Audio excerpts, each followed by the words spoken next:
गोवा का खौफनाक सच। गोवा की चमकती रेत, नीले समंदर और हरी भरी पहाड़ियों के बीच कुछ ऐसी कहानियां भी दबी हुई हैं जिन्हें सुनकर आपकी रूह कांप उठेगी। इस कहानी की शुरुआत होती है गोवा के एक छोटे से गांव वेल्हा से, जहां एक प्राचीन और रहस्यमयी हवेली खड़ी है। इस हवेली का नाम है डोना पावला की हवेली, जो एक समय पर गोवा की सबसे खूबसूरत और धनी महिला का निवास हुआ करती थी। डोना पावला एक बेहद खूबसूरत और अमीर पुर्तगाली महिला थी। वह 1940 के दशक में गोवा में आई थी और इस हवेली में आकर बस गई थी। कहा जाता है कि उसने इस हवेली को अपने हाथों से सजाया था, लेकिन उसकी खूबसूरती के साथ साथ उसकी जिंदगी में कुछ ऐसा रहस्य भी था जिसे उसने कभी किसी के सामने नहीं खोला। पावला एक अकेली महिला थी जिसकी शादी नहीं हुई थी। वह अपने जीवन के अधिकांश समय को इस हवेली में बंद दरवाजों के पीछे गुजारती थी। लोग कहते हैं कि उसने काले जादू का सहारा लिया था और यही कारण था कि वह हमेशा जवान और खूबसूरत दिखती थी। लेकिन इस जादू के पीछे एक खौफनाक सच छिपा हुआ था जिसे जानने वाला कोई नहीं था।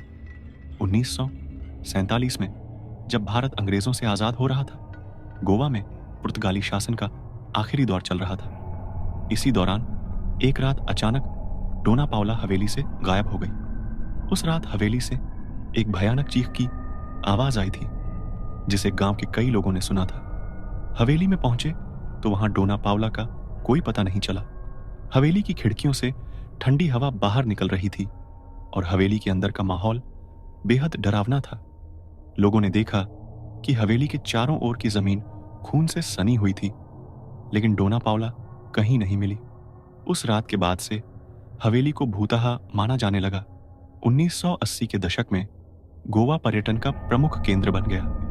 विदेश से आने वाले पर्यटक इस स्थान की सुंदरता से मंत्रमुग्ध हो जाते थे। लेकिन इसी दौरान कुछ पर्यटक अचानक से गायब होने लगे, विशेषकर वे लोग जो वेल्हा गांव का दौरा करते थे। यह बात धीरे धीरे पूरे गोवा में फैल गई और लोग इस गांव और हवेली से दूर रहने लगे। पर्यटकों के गायब होने के कारण की कोई स्पष्ट जानकारी नहीं मिली, लेकिन कुछ लोगों का मानना था कि इन सब के पीछे डोना पावला की आत्मा का हाथ है। जो भी इस हवेली के करीब जाता था वह कभी वापस नहीं लौटता था। इन घटनाओं ने पुलिस और सरकारी अधिकारियों का ध्यान आकर्षित किया। उन्होंने इस मामले की जांच शुरू की, लेकिन कुछ भी हाथ नहीं लगा। तभी इस केस में एक नई कड़ी जुड़ी जब एक पत्रकार और जासूस विक्रम सिंह ने इस रहस्य का पर्दाफाश करने का बीड़ा उठाया। विक्रम ने वेल्हा गांव और हवेली के बारे में जानकारी जुटानी शुरू की। वह एक साहसी व्यक्ति था जिसने कई जटिल केस सुलझाए थे, लेकिन इस बार वह एक ऐसे रहस्य से टकराने वाला था जो उसकी सोच से भी परे था। विक्रम ने तय किया कि वह खुद हवेली के अंदर जाकर इसकी जांच करेगा। एक रात वह अकेले ही हवेली के अंदर घुस गया। हवेली के अंदर का दृश्य बेहद डरावना था। चारों ओर जाले लगे हुए थे और फर्श पर धूल की मोटी परत थी। हवेली की दीवारों पर अजीबोगरीब चित्र बने हुए थे जिन्हें देखकर विक्रम को समझ में नहीं आ रहा था कि ये किस चीज के प्रतीक हैं। हवेली की एक गुप्त जगह पर विक्रम को एक पुरानी डायरी मिली जिसे डोना पावला ने लिखा था। इस डायरी में उसकी जिंदगी के कई छुपे हुए पहलुओं का खुलासा हुआ। डायरी में उसने अपने काले जादू के प्रयोगों और अमृता की खोज के बारे में लिखा था। उसने लिखा था कि कैसे उसने एक अज्ञात शक्ति के साथ समझौता किया जिसने उसे अमृता का वरदान दिया था, लेकिन इस वरदान की एक बड़ी कीमत चुकानी पड़ी थी। विक्रम ने डायरी में लिखी बातों का अनुसरण करते हुए हवेली के नीचे स्थित एक गुप्त तहखाने का दरवाजा ढूंढ निकाला। इस तहखाने में जाने का रास्ता बेहद खतरनाक और अंधकारमय था। वह एक मशाल जलाकर तहखाने के अंदर गया। अंदर का माहौल बेहद डरावना था। तहखाने में उसे कई विचित्र चीजें मिलीं, जिनमें से कुछ काले जादू की सामग्रियां थीं, लेकिन सबसे डरावनी चीज थी वहां मौजूद एक अजीब सी प्रतिमा जिसके सामने कई शव बिखरे हुए थे। ये शव वे पर्यटक थे जो गायब हो गए थे। विक्रम को समझ में आ गया कि डोना पावला की आत्मा इन लोगों की बलि लेकर अपनी शक्ति को बनाए रखती थी। विक्रम ने तहखाने में डोना पावला की आत्मा को देखा जो अब एक भयानक रूप धारण कर चुकी थी। वह उसे देखकर स्तब्ध रह गया। उसकी आत्मा अब एक खौफनाक राक्षसी रूप में बदल चुकी थी, जो विक्रम की आत्मा को भी कैद करना चाहती थी। विक्रम ने अपने साहस का परिचय देते हुए उस आत्मा से लड़ने का फैसला किया। उसने डायरी में लिखे मंत्रों का सहारा लिया, जो उसे इस आत्मा से लड़ने में मदद कर सकते थे। एक भयानक संघर्ष के बाद विक्रम ने किसी तरह उस आत्मा को शांत किया और तहखाने से बाहर निकल आया। विक्रम तहखाने से बाहर आ चुका था, लेकिन उसके मन में अब भी वह खौफनाक दृश्य ताजा था। डोना पाउला की आत्मा का वह विकृत रूप और तहखाने में बिखरे हुए शव उसे चैन से बैठने नहीं दे रहे थे। विक्रम जानता था कि इस मामले को उजागर करने से पहले उसे अपनी सुरक्षा के लिए कुछ और कदम उठाने होंगे। उसने गांव के कुछ बुजुर्गों से मिलकर इस हवेली और डोना पाउला के बारे में और जानकारी हासिल करने की कोशिश की। उसे पता चला कि डोना पाउला ने अपने जीवन के आखिरी दिनों में एक गुप्त विधि का प्रयोग किया था, जो उसे अमरता का वरदान देती थी। लेकिन इस वरदान का परिणाम यह था कि उसकी आत्मा कभी भी मुक्त नहीं हो सकती थी। उसे हमेशा नए शिकारों की तलाश करनी पड़ती थी, जिनकी आत्माओं को वह अपने साथ कैद कर सके। विक्रम ने इस सच्चाई को समझ लिया था, लेकिन अब वह जानता था कि डोना पाउला की आत्मा उसके पीछे पड़ी है। उसकी आत्मा ने उसे तहखाने में देखा था और अब वह विक्रम की आत्मा को भी कैद करना चाहती थी। विक्रम को हर रात अजीबोगरीब सपने आने लगे, जिनमें वह डोना पाउला की आत्मा को अपने करीब महसूस करता था। उसने महसूस किया कि वह हवेली की ऊर्जा के प्रभाव में आ चुका है। हर रात जैसे ही अंधेरा होता, हवेली से एक अजीब सी शक्ति विक्रम को अपनी ओर खींचने लगती थी। वह महसूस करता था कि उसकी जान खतरे में है, लेकिन उसने ठान लिया था कि वह इस सच्चाई को उजागर करके ही दम लेगा। विक्रम ने तहखाने में मिले उन रहस्यमयी चिन्हों और प्रतिमाओं की जांच के लिए गोवा के एक पुराने मंदिर के पुजारी से मिलने का फैसला किया। यह पुजारी तंत्र मंत्र और काले जादू का विशेषज्ञ था। विक्रम ने जब उसे डोना पाउला के बारे में बताया तो पुजारी का चेहरा गंभीर हो गया। उसने विक्रम को बताया कि वह चिन्ह एक पुरानी तंत्र मंत्र साधना से जुड़े थे, जिसे अमृता का शाप कहा जाता था। पुजारी ने विक्रम को चेतावनी दी कि यदि उसने इस मामले में और आगे कदम बढ़ाया तो उसकी आत्मा भी डोना पाउला की हवेली में कैद हो सकती है। लेकिन विक्रम अब पीछे हटने को तैयार नहीं था। उसने पुजारी से यह जानने की कोशिश की कि इस आत्मा से मुक्ति कैसे पाई जा सकती है। पुजारी ने विक्रम को बताया कि इस आत्मा से मुक्ति पाने का एक ही तरीका है, उसे उसी शक्ति के माध्यम से मुक्त करना जिसने उसे इस बंधन में डाला था। इसका अर्थ था कि विक्रम को डोना पाउला की आत्मा को उसके कर्मों का सामना कराने के लिए हवेली में ही जाना होगा और उस विधि का प्रयोग करना होगा जिसे डोना पाउला ने अपनाया था। विक्रम ने पुजारी से मंत्र और आवश्यक सामग्री प्राप्त की और तय किया कि वह एक बार फिर हवेली में जाएगा। इस बार वह अकेला नहीं था, उसके साथ पुजारी भी जाने को तैयार हुआ।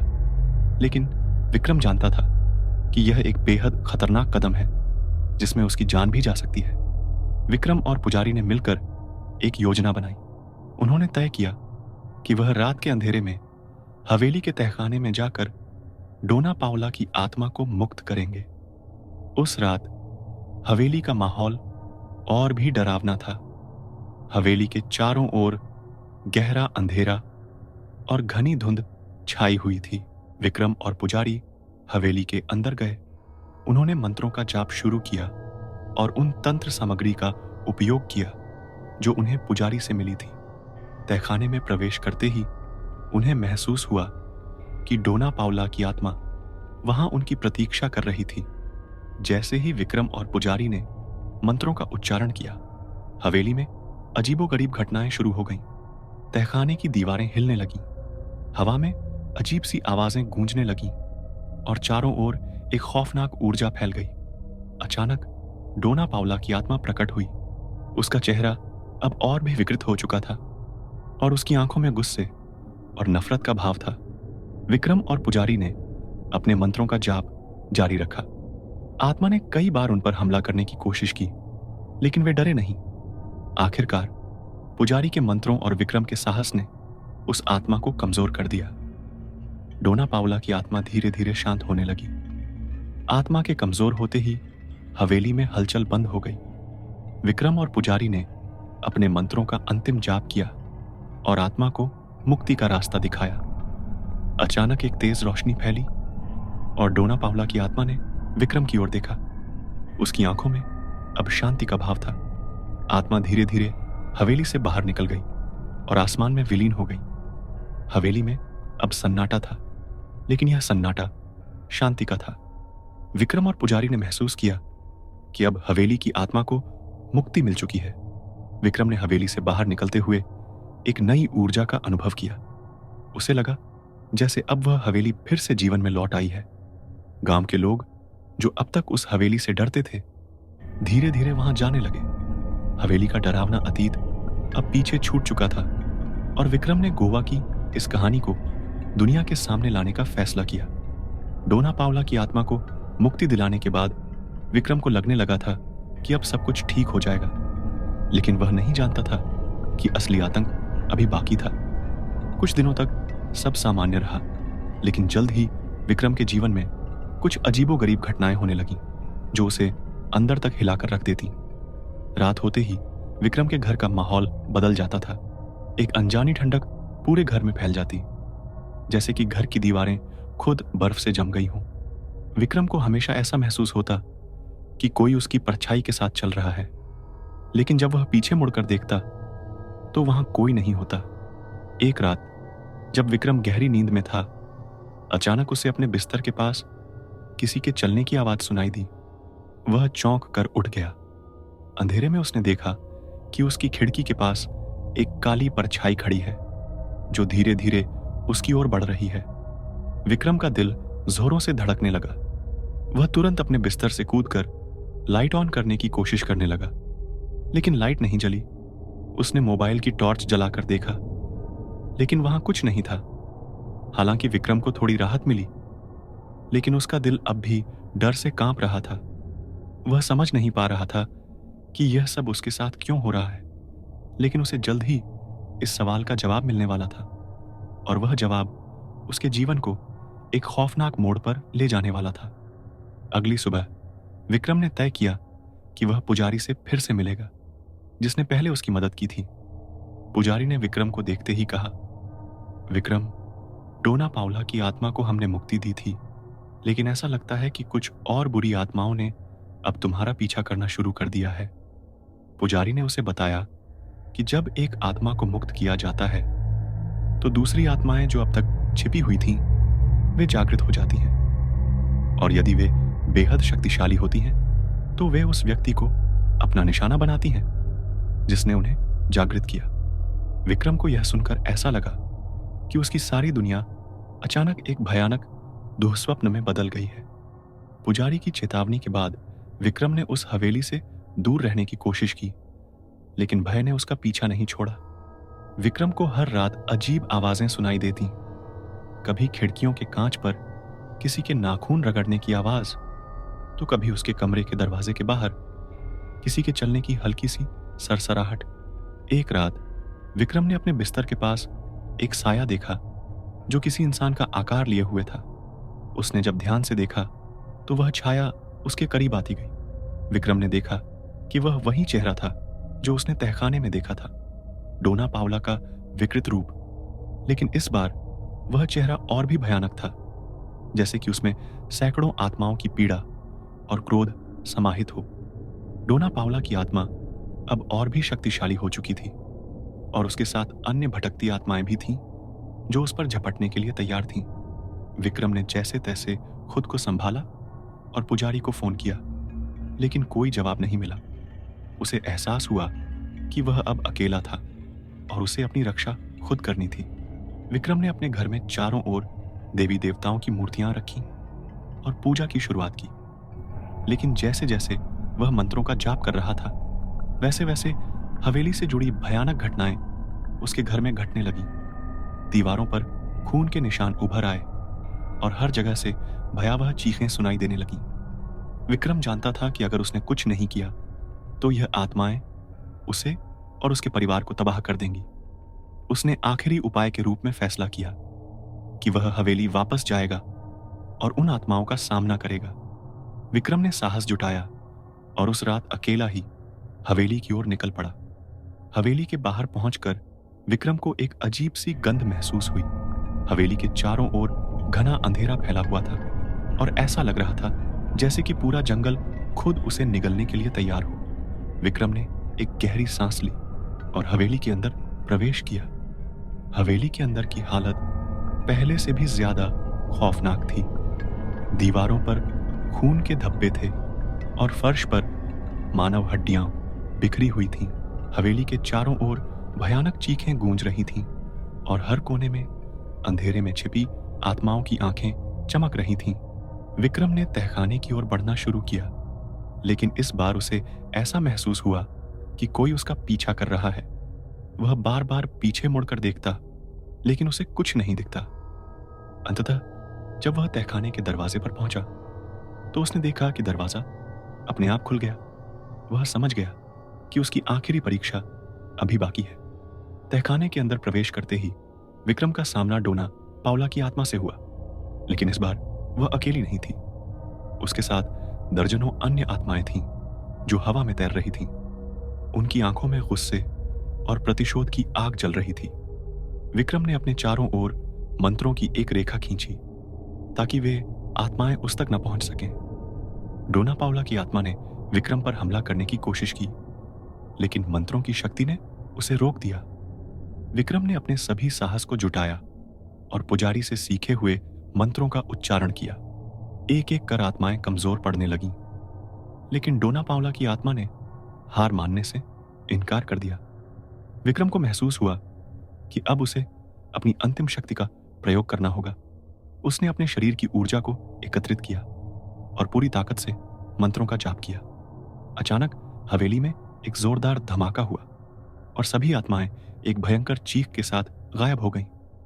डोना पाउला की आत्मा भी धीरे धीरे गायब हो गई, लेकिन जाते जाते उसने विक्रम की ओर देखा। उसकी आंखों में एक अजीब सी मुस्कान थी, जैसे कि वह कह रही हो कि यह अंत नहीं है। हवेली की आंतरिक चुप्पी के बावजूद विक्रम को एहसास था कि यह शांति स्थायी नहीं हो सकती। हवेली के सन्नाटे में छिपी एक गहरी और भयावह शक्ति थी। विक्रम ने हवेली की हर दीवार और कोने का सावधानीपूर्वक निरीक्षण किया। उसका ध्यान एक पुराने किताबों के शेल्फ पर गया, जिसमें कई पुरानी किताबें रखी थीं। विक्रम ने शेल्फ से किताबें निकालनी शुरू की और उनमें से एक किताब ने उसकी विशेष ध्यान आकर्षित किया। किताब चमड़े की थी और इसके पन्ने समय के साथ जर्जर हो चुके थे। किताब के कवर पर अमृता की पुरानी विधि लिखा हुआ था। विक्रम ने किताब खोली और उसमें दर्ज अजीबोगरीब तंत्र और अनुष्ठानों को पढ़ना शुरू किया। किताब में एक पृष्ठ पर एक रहस्यमय तंत्र का चित्र था, जो आत्माओं को बंधित करने के लिए प्रयोग में लाया जाता था। विक्रम ने पढ़ा कि यह तंत्र खास तौर पर उन आत्माओं के लिए है जो अपनी मृत्यु के बाद भी अमृता की इच्छा करती हैं। विक्रम को समझ में आया कि डोना पाउला की आत्मा ने अमृता की तलाश में इस तंत्र का सहारा लिया था और हवेली पर उसकी पकड़ को मजबूत किया था। किताब के अनुसार तंत्र को क्रियान्वित करने के लिए विशेष सामग्री की आवश्यकता थी। विक्रम ने हवेली के पुराने अलमारी से आवश्यक वस्तुएं इकट्ठा की। इनमें मोमबत्तियां, जड़ी बूटियां, एक विशेष प्रकार की मिट्टी और अन्य वस्तुएं शामिल थीं। विक्रम ने तय किया कि वह अनुष्ठान की तैयारी करेगा और देखेगा कि क्या इससे आत्माओं का समाधान निकल सकता है। विक्रम ने हवेली के तहखाने में एक विशेष स्थान पर अनुष्ठान की तैयारी शुरू की। उसने जमीन पर चक्र बनाने के लिए किताब में दिए गए निर्देशों का पालन किया।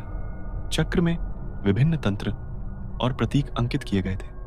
हवेली के अंधेरे वातावरण में एक अजीब सी ऊर्जा महसूस होने लगी। विक्रम ने मोमबत्तियां जलाईं और जड़ी बूटियां बिखेरीं। जैसे ही विक्रम ने अनुष्ठान शुरू किया, हवेली में एक खौफनाक बदलाव आया। हवा में अजीब सी ठंडक और एक तेज ध्वनि फैल गई। दीवारों पर अजीबोगरीब छायाएं और आकृतियां उभरने लगीं। हवेली का सन्नाटा टूट गया और अचानक अजीब आवाजें सुनाई देने लगीं। विक्रम ने महसूस किया कि आत्माएं उसकी ओर आकर्षित हो रही हैं। विक्रम ने अनुष्ठान की प्रक्रिया को पूरा करने की पूरी कोशिश की।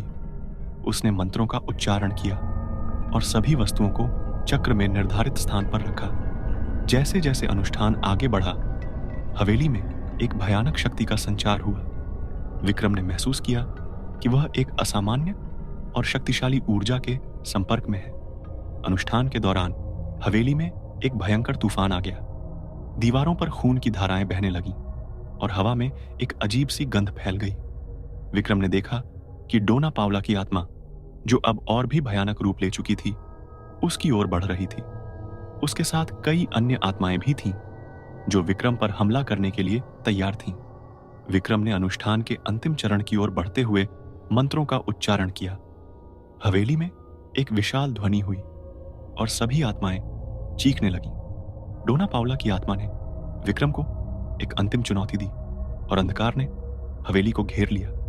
विक्रम ने पूरी ताकत लगाकर मंत्रों का जाप किया और चक्र के चारों ओर इकट्ठी की गई ऊर्जा को प्रवाहित किया। डोना पावला की आत्मा ने विक्रम की ओर बढ़ते हुए अपनी पूरी शक्ति का उपयोग किया। उसकी आंखों में गुस्सा और घृणा का समुद्र था। हवेली में एक भयंकर घमासान मच गया और विक्रम ने महसूस किया कि वह अब पूरी तरह से आत्माओं के खिलाफ अकेला था। उसने किताब के सभी मंत्रों का उच्चारण किया और अनुष्ठान को पूरा करने की पूरी कोशिश की, लेकिन डोना पावला की आत्मा की शक्ति इतनी अधिक थी कि वह एक एक करके सभी प्रयासों को विफल कर रही थी। विक्रम ने महसूस किया कि अनुष्ठान की शक्ति केवल आत्माओं को शांत करने के लिए नहीं, बल्कि उन्हें पूरी तरह से नष्ट करने के लिए है। हवेली में एक भयंकर विस्फोट हुआ और डोना पावला की आत्मा ने विक्रम पर एक अंतिम बार हमला किया। उसकी आत्मा ने विक्रम को घेर लिया और उसकी आत्मा के भीतर गहराई से प्रवेश करने की कोशिश की। विक्रम ने अपनी पूरी शक्ति और साहस को जुटाते हुए एक अंतिम मंत्र का उच्चारण किया। जैसे ही मंत्र का उच्चारण हुआ, हवेली में एक विशाल प्रकाश का विस्फोट हुआ। प्रकाश ने हवेली को पूरी तरह से ढक लिया और सभी आत्माएं एक भयंकर चीख के साथ गायब हो गईं। जब विक्रम ने अपनी आंखें खोलीं, तो हवेली में सब कुछ सामान्य प्रतीत हो रहा था, लेकिन विक्रम की आत्मा पर जो अनुभव बीता था, वह उसे हमेशा के लिए परेशान करने वाला था। हवेली में सब कुछ सामान्य दिख रहा था, लेकिन विक्रम को एहसास हुआ कि वह अब भी पूरी तरह से सुरक्षित नहीं था। विक्रम ने हवेली को छोड़ने का फैसला किया। उसने अपने हाथ में किताब को पकड़े रखा और हवेली से बाहर निकला। जैसे ही वह हवेली से बाहर आया, हवेली के दरवाजे ने अचानक बंद हो गए और एक बार फिर हवेली के वातावरण में एक अजीब सी ठंडक फैल गई। विक्रम ने महसूस किया कि हवेली ने उसे कभी भी पूरी तरह से नहीं छोड़ा था और उसकी आत्मा के अंधेरे कोने में एक स्थायी छाया छोड़ दी थी। विक्रम ने गांव के लोगों को हवेली की कहानी सुनाई, लेकिन कोई भी उसकी बातों पर विश्वास नहीं कर सका। हवेली अब एक रहस्यमय जगह बन गई थी, जो उन लोगों के लिए एक चेतावनी थी जो अज्ञात को समझने की कोशिश करते हैं। विक्रम ने अपनी जीवन की बाकी जिंदगी शांति से बिताने की कोशिश की, लेकिन हवेली के अंधेरे अनुभव हमेशा उसकी आत्मा में एक स्थायी निशान छोड़ गए। विक्रम की आत्मा ने हवेली के खौफनाक सच्चाई को समझ लिया था, लेकिन वह हमेशा के लिए एक रहस्य बने रह गए। हवेली अब एक डरावनी याद बन चुकी थी, जो समय के साथ और भी खौफनाक होती जाएगी। विक्रम के लिए हवेली का अंधेरा अब उसकी आत्मा का हिस्सा बन चुका था और यह अंधेरा कभी भी पूरी तरह से खत्म नहीं हुआ।